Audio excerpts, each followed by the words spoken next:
Welcome to the first episode of Chainversations, a blockchain podcast where we discuss blockchain trends, reviews, as well as everything blockchain.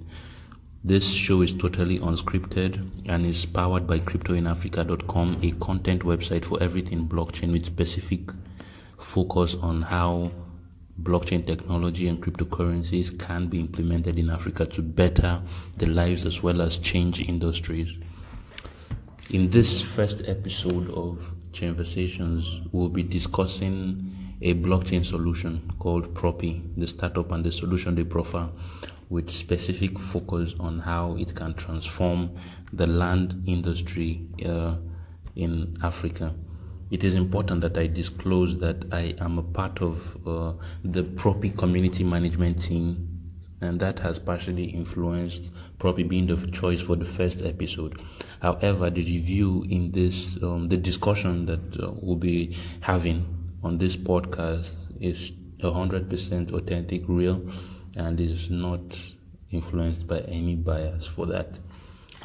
So let's look at Propy, what it offers. So Propy aims at creating a global decentralized registry for deeds and land titles and so forth.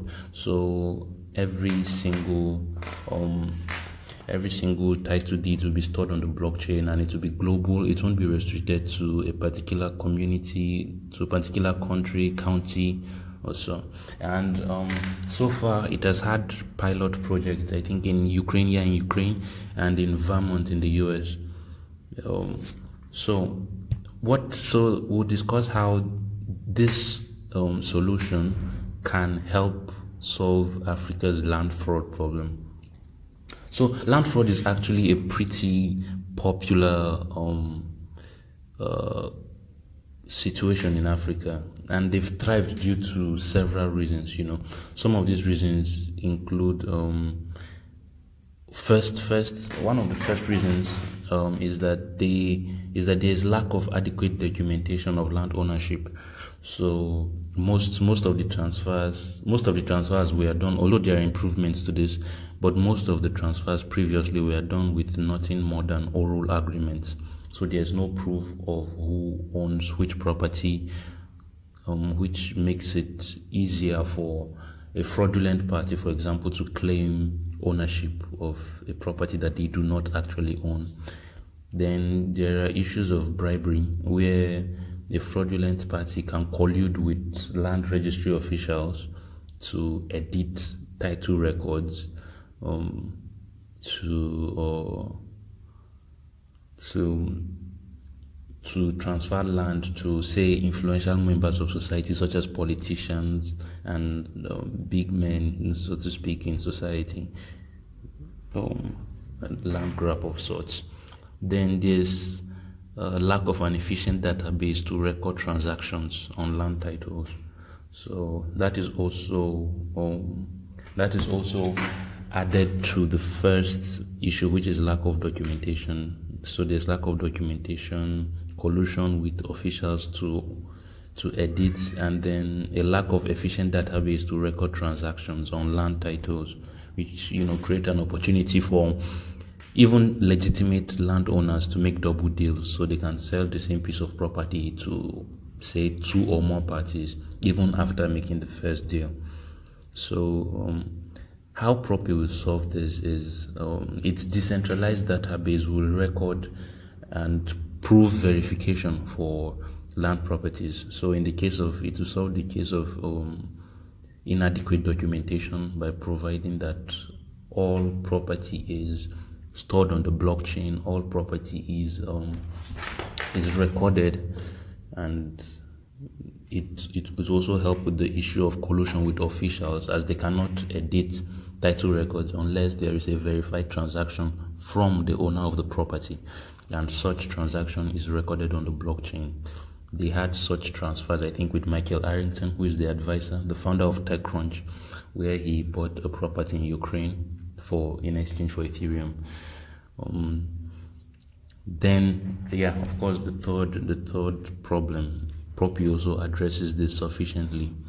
where there's lack of database to record transactions. This will prevent double dealings, which is pretty common in Africa too. So now let's review one of the areas where most blockchain solutions run into issues or problems.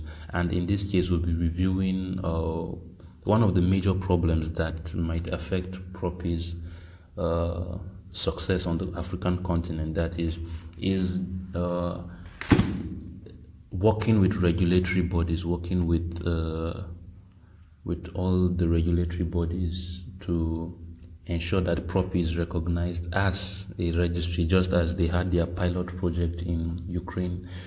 So African governments are usually slower at adopting innovations. That is, it is individual companies in Africa that innovate, but the governments are usually way slower at adopting new innovations. So it will take to require a state effort with Propy for it to be recognized, and for transfers of blockchain of titles on the Propy platform, which is recorded on the blockchain, to be legitimately accepted, and to make those transfers and title deeds legitimate on the blockchain. I believe that the team should be working on that to make that happen, as that is one of the areas where it will need to seriously work with, as opposed to places like the US, where they've had a partnership with the state of Vermont. Africa's relationship with innovation, the government's relationship with innovation, is usually way slower. So if well implemented, it can offer a rather interesting and solve the issue relating to land fraud in Africa, because there are cases. It's actually one of the most common cases, that is land fraud. So if they are able to work with legislative bodies, as well as make the user experience of the platform Propy, that is, if they're able to make the user experience easy for even people with little technical knowledge, because most blockchain solutions, while they're interesting on the surface, they are almost they don't have feasibility to succeed in real world, because they've made their user experience very complex. However, I've gone through the web platform of Propy. As I mentioned earlier, I'm a community manager on their platform. I've gone through the web app, and I've gone through the recently released mobile app as well.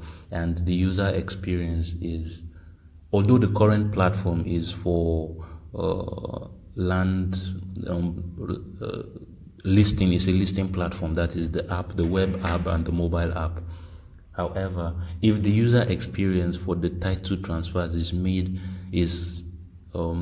just as easy as it is on their listing platform, I actually believe that it has the potential to not only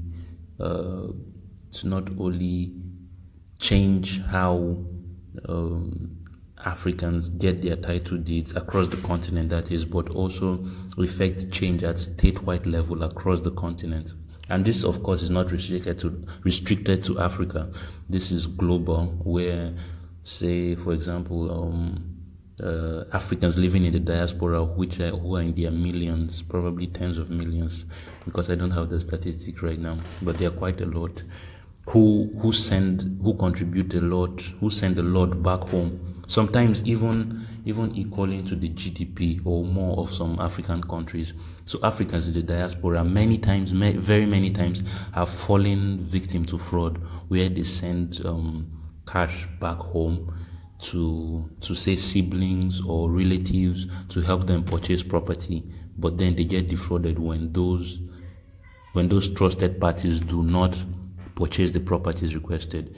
So it will give Africans in diaspora the opportunity to purchase these properties themselves after verifying it on the blockchain, which cannot be edited, as well as it will open the African economy to the rest of the world, where even foreign investors can be part of the Africa property market. This will help to inject more capital into the real estate market as well as property market in Africa. So this is a 10-minute review. This has been a 10-minute discussion. So let me know what you think about Propy, about how feasible the product is, and let us know if you have any contrary opinions. We aim for Chainversations to become a daily show, totally unscripted. We keep it unscripted as we can. So let us know, and I hope you did enjoy this, and we hope to keep this up very much. So let us know what you think. Thank you.